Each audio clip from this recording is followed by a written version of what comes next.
Hi friends, my name is Alex, and a few months ago, 4 months ago to be exact, I made a video about how OCD had impacted my engagement and my wedding planning, and we are officially 3 months out from this Saturday, so it'll be 3 months by the time this video is up.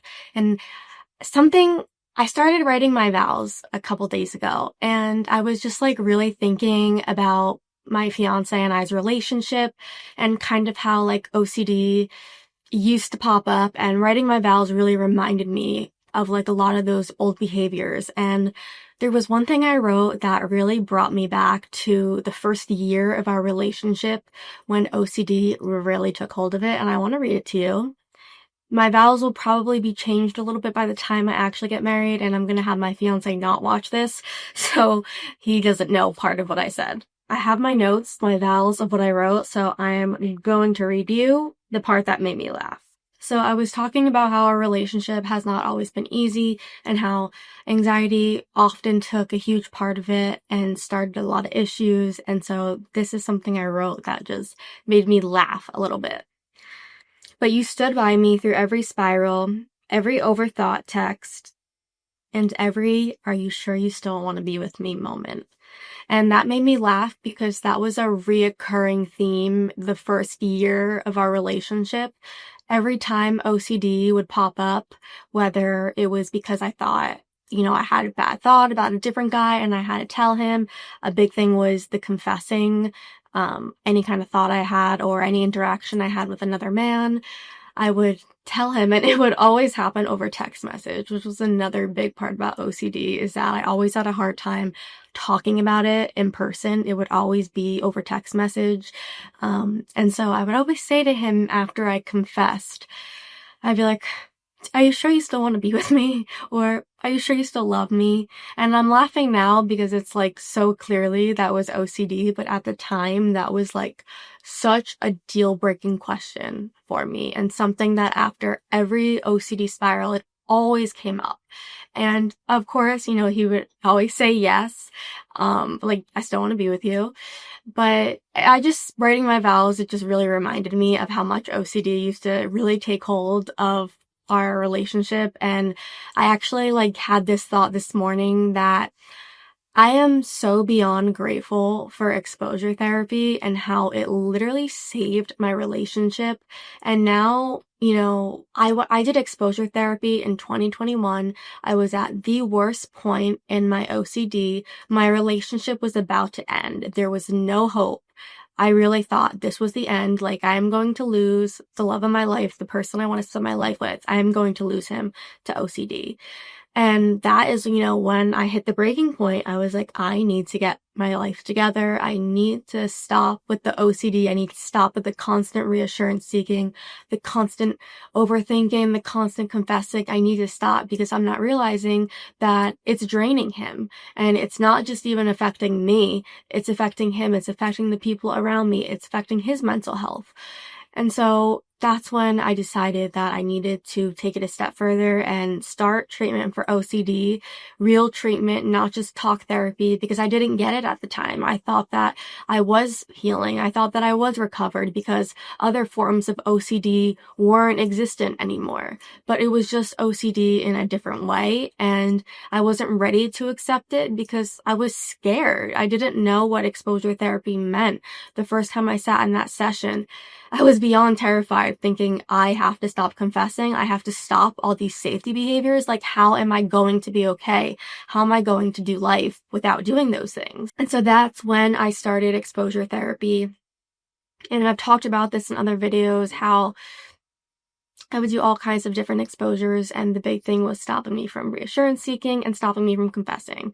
And so I did that for 9 months, and I finally got to a place where our relationship was healthy and I was no longer doing these behaviors. And I think about that girl, that 4 years ago girl, younger me, who was so depressed, who was so anxious all the time, who really thought that things would never get better.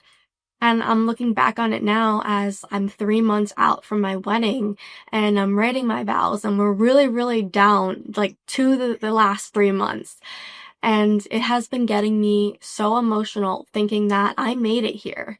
And exposure therapy really did that. Like, it was all exposure therapy, of course, obviously with the support from my friends, my family, my faith, my therapist, but the center of it all was exposure therapy.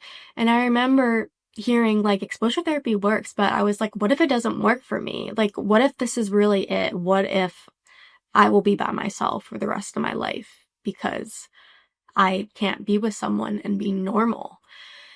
And I keep reminding myself I'm 3 months out, and as I read my vows and I revisited that girl who was always doubting, who was always questioning, always what if, always asking, do you still want to be with me? She was so insecure.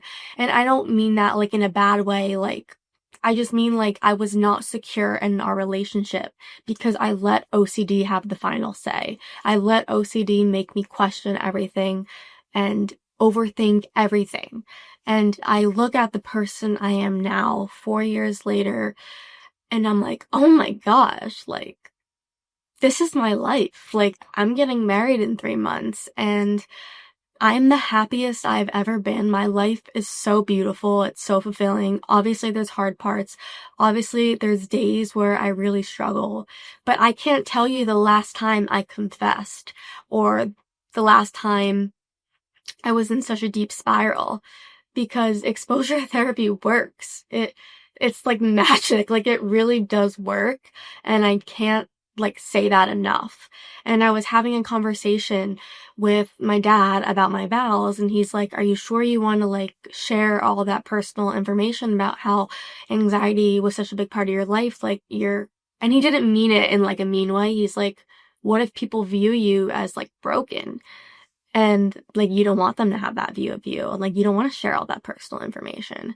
And I was like, but it is such like a core part of who I was. And I don't view myself as broken. I didn't view myself that way. I was just somebody like who really needed help. And I think we're all broken in our own ways. Some of us are just more outspoken about it. But just writing my vows and remembering like who that girl was, it feels so ancient. Like, it feels like it was so long ago. And just remembering when I was sitting at that first appointment with my therapist thinking, what if it doesn't work for me? Like, what if I lose my relationship? Just having those thoughts, being in the beginning of this journey, just not knowing what the future held, if I was going to be with this person in a year, if I was going to get better. What if I was always consumed with these OCD thoughts? Like, what if I didn't get better? What did that mean for me? And that was my reality, because that's the thing with OCD, is that when it latches onto something, it latches on hard. And the only way to let go and to get better is to surrender to the thoughts, to the feelings, to stop questioning them, to really stop ruminating and stop yourself from spiraling. That is what exposure therapy is all about. It's all about leaning into the uncertainty. So when I was sharing my thoughts with my therapist on that first day, like, I don't want to lose my relationship over this, as hard as it was, she reminded me that that was a very real scenario. And obviously we didn't want that to happen, and we were going to do everything we could, but getting better was not just for my relationship, it was for me. It was for future me. And so obviously, you know, I was so blessed to have a fiance who stood by my side and who sat with me through every terrible confession and through every moment that I thought I was going to give up and I couldn't do it anymore. And I'm so blessed, and I know not everybody gets that. I know not everybody will have a supportive partner who understands, and I am so grateful every day that I have him. But I just can't reiterate enough how much exposure therapy has helped. And if I didn't have exposure therapy as like my norm, as my every 2-week appointment, I think my wedding planning would be going to shit. Like, I do not think that I would be in the place that I am at now. No, I can tell you I wouldn't be in the place I am at now because of it. It just, exposure therapy has made me be the best possible version of myself, the happiest version of myself, the most healed version of myself.